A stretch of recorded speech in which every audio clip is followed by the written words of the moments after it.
Hey guys, it's JC here with another video for you.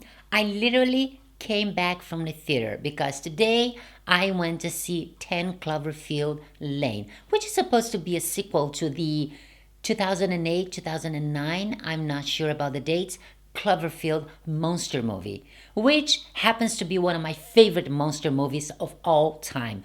J.J. Abrams did a fantastic job, especially using that Blair Witch Project handheld technique that really gave me the feeling that I was in the middle of it all. So I love that movie. I think I saw it maybe 10 times in a theater. Yes, I swear. And of course, I have it on DVD because it's one of my favorite films of all time. Monster films, let's say that. So, of course, when I heard that there was a sequel coming up, I was more than curious to go see it. So today was that day. I went to see 10 Cloverfield Lane, and I must say that I was a little bit disappointed and not. Disappointed because if you're a fan of the first movie, you will probably go into the theater expecting to see a lot of monsters because that was one of the things that people were complaining from the first movie, that they didn't get to see the monster face to face until the very last minute.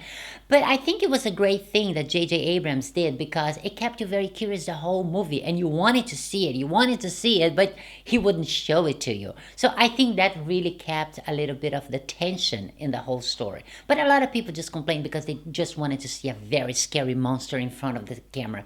Anyway, I love the movie and it's to this day one of the best monster movies ever, in my humble opinion. But the sequel is actually not a bad movie, but I wouldn't call it Cloverfield sequel because if it wasn't for the last 15 minutes of the movie, you wouldn't even know it's a monster movie or it's a science fiction movie. It actually starts very slowly, even though there's beautiful music in the background, but it starts very slowly as a kind of drama thing, and it turns into a thriller slash horror slash psycho people film.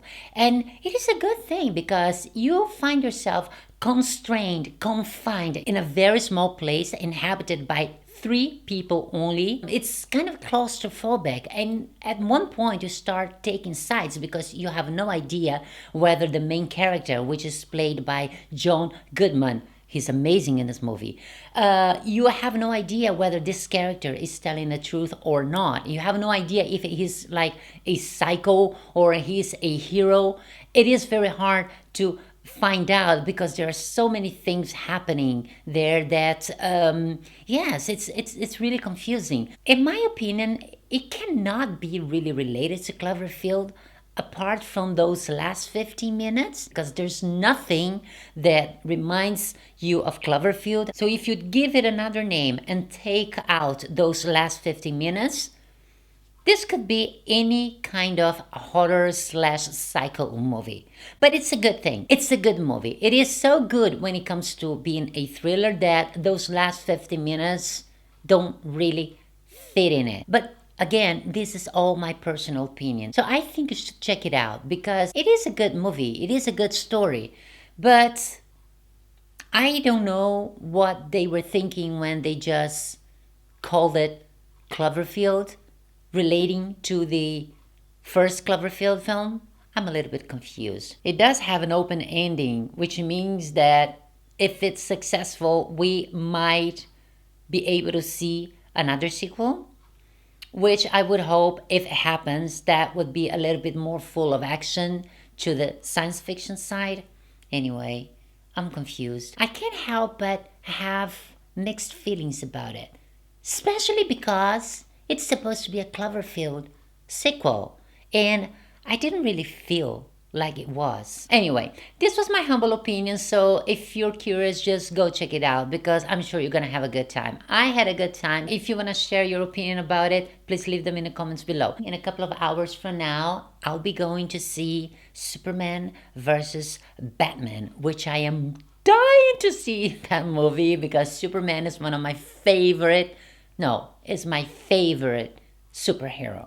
And I can't imagine him fighting with another superhero, which is something that boggles me a bit. But lately, we've seen a lot of superheroes fighting superheroes when they should actually be joining forces together to fight the bigger evil. Anyway, I'm very curious to see it. So I'll probably be sitting here tomorrow talking about Superman versus Batman, because tonight is the night. Anyway, go check Cloverfield out and let me know what you think in the comments below. Thank you so much for watching and have a fabulous day. Bye!